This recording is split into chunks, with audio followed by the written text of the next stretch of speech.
The Last of Us. Je pensais enfin avoir compris. Je pensais me lancer dans une énième série de zombies. Tous les indices semblaient me le confirmer. Un virus qui se propage, un monde post-apocalyptique, des survivants qui luttent à tout prix, et évidemment, beaucoup de violence. Mais plus je revenais dessus, plus quelque chose sonnait faux.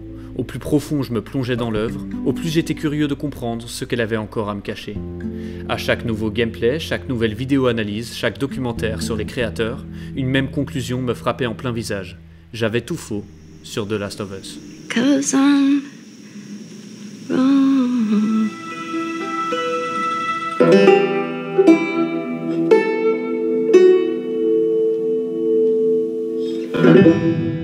The Last of Us est sans doute l'une des licences les plus marquantes de notre génération. Et pourtant, elle divise. Depuis plus de 10 ans maintenant, la fanbase s'affronte, pas seulement à cause des choix scénaristiques, mais parce que ce jeu, ou cette œuvre, est incomprise. Incomprise parce qu'elle ne donne pas de réponse, elle pose des questions. Et laisse chacune d'elles ouverte à l'interprétation, à commencer par son propre titre. On pourrait le traduire littéralement comme « le dernier d'entre nous ». Mais qu'est-ce qu'on entend par le terme « nous » ?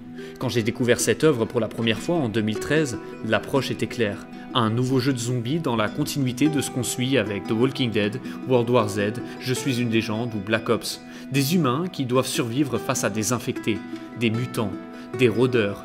On pourrait croire que ce « nous » désigne l'humanité dans son ensemble. Nous, les survivants, les derniers représentants d'une espèce décimée par un virus en sursis. Écoute, on est des ordures, Joël, et ça fait trop longtemps que ça dure. Non, on est des survivants. C'est notre chance. C'est terminé, Tess. Ceux qui ont tenu bon, ceux qui, malgré tout, continuent d'avancer. Ce serait logique, presque poétique. Mais quand on observe le monde de The Last of Us, on réalise que cette idée ne tient pas. Parce que dans ce monde, survivre ne veut pas dire vivre. Ça veut dire trahir, fuir, perdre. Ça veut dire voir ses proches mourir, les enterrer, les venger, jusqu'à ne plus savoir pour qui on tient encore. Alors ce nous des survivants, est-ce vraiment un nous, ou juste une somme d'individus qui se croisent, se méfient, s'opposent, un mirage de communauté, un masque qu'on met pour ne pas sombrer dans la solitude?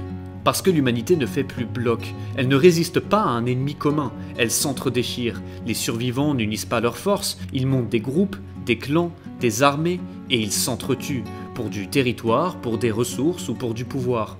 L'ennemi, ce n'est plus le virus, c'est l'autre groupe, la Fedra, les Lucioles, les pilleurs, le voisin armé jusqu'aux dents. Alors non, ce nous, ce n'est pas l'humanité tout entière, ce n'est pas un nous universel, c'est autre chose, plus étroit, plus cruel, plus réel.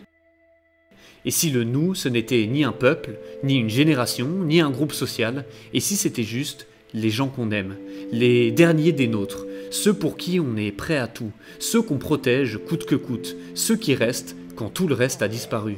Pour Joël, ce nous commence avec sa fille, puis son frère, puis Tess. Et à chaque perte, le cercle se réduit. À chaque perte, ce qui reste devient plus précieux. Parce que c'est tout ce qu'on a. Parce que c'est tout ce qui donne encore un sens à cette survie. Ce nous est minuscule, mais il est sacré.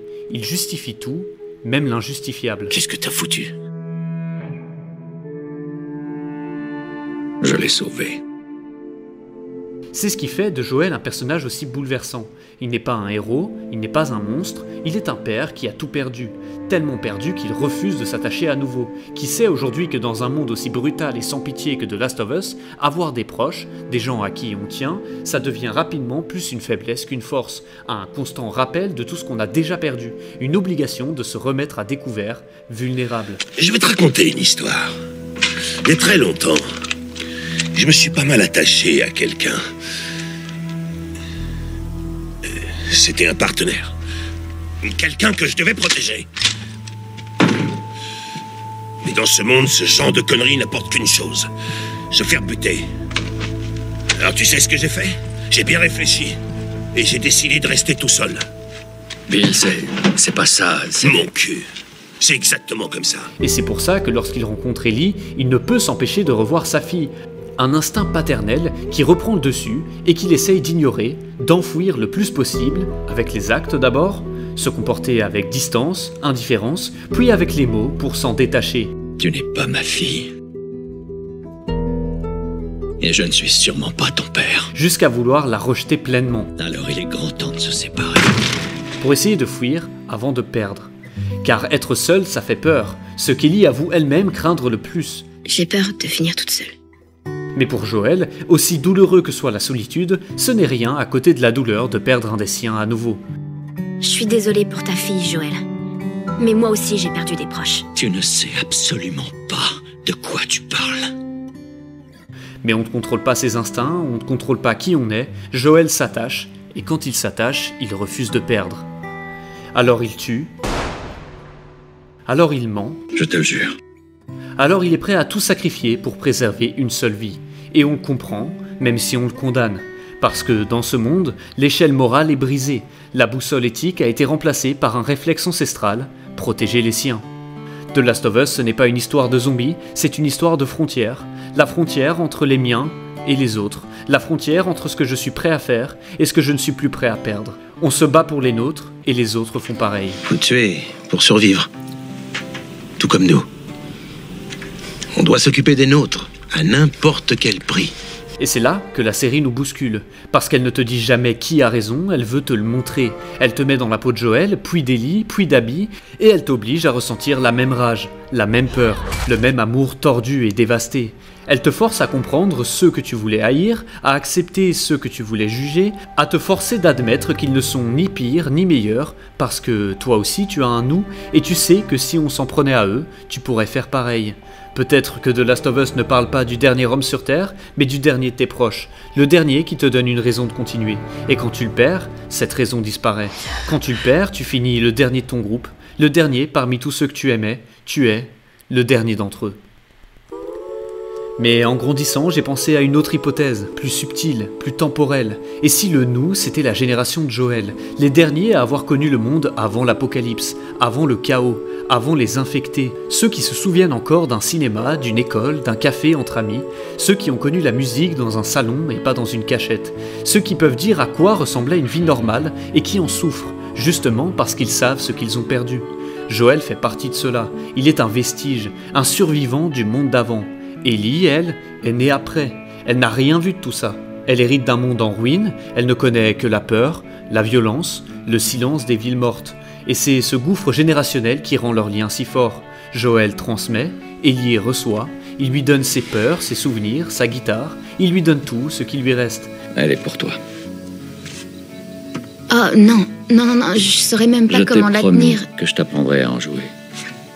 Tout au long de l'aventure, Ellie découvre le monde extérieur, le monde d'avant, ce que Joël voit aujourd'hui avec rivalité, mais qu'il est heureux de pouvoir transmettre, de pouvoir offrir, à travers une vue, une expérience, un souvenir ou une histoire à raconter, montrer qu'à travers l'apocalypse, le monde mérite encore d'exister, que ce soit par les beautés de son passé ou par l'espoir de son avenir. Et peut-être que là, oui, Joël est le dernier d'entre eux, et Ellie, la première d'un autre monde.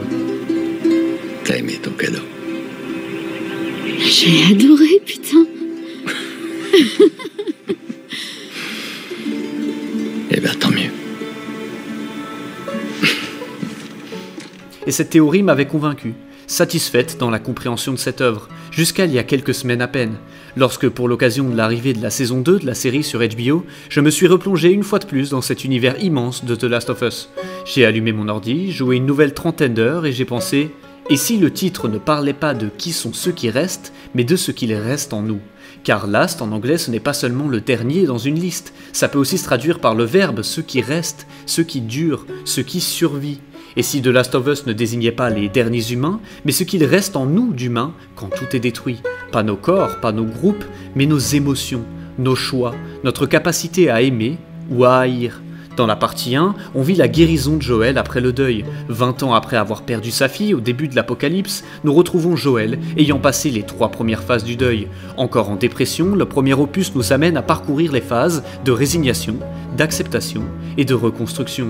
Joël va, grâce à Ellie, enfin surmonter la profondeur de sa perte. Là où il ne reste qu'une seule chose en Joël, son amour pour Ellie, il en fait une vérité absolue. Il sacrifie tout et tout le monde pour la sauver. Pas pour survivre, mais pour ne pas perdre le nouveau lien qui le maintenait à présent en vie. Si on me donnait une chance de revenir en arrière à ce moment précis, je le referais sans hésitation. C'est ça ce qu'il reste de lui. Pas la survie, pas le devoir, l'amour à n'importe quel prix. Mais dans la partie 2, tout change. Ce qui reste en Ellie et en Abby, ce n'est plus l'amour, ce n'est plus la tendresse, c'est la haine, pure, totalitaire, une obsession qui efface tout le reste. En commençant par le choc, on accompagne les deux femmes à travers les premières phases de leur deuil. Le déni qu'elles vont masquer par leur besoin de vengeance, d'action immédiate, le traumatisme de revivre la scène dans leur cauchemar, de stress post-traumatique. Ellie? Hey, Ellie. It's okay, you're home. Le besoin de trouver un coupable à faire payer, chercher un sens et un but à la vie d'après. Au lieu d'accepter la perte, on cherche à la combler. Au lieu de guérir, on veut punir. Au lieu d'aimer, il faut haïr. Joel laisse la haine au nom de l'amour, Ellie perd l'amour au nom de la haine. Et c'est peut-être ça, The Last of Us, un cycle perpétuel de l'amour à la haine et de la haine à l'amour. Et dans leur monde, comme dans le nôtre, le seul moyen de passer de l'un à l'autre, c'est de donner un sens à la vie ou à la mort. Et cette œuvre est là pour nous rappeler que, face à la mort, une seule question se pose à nous. What's Last of Us? If I ever were to lose you, I'd surely lose myself. Everything I have found here, I'm not found by myself, and I believe. And I believe, 'cause I can see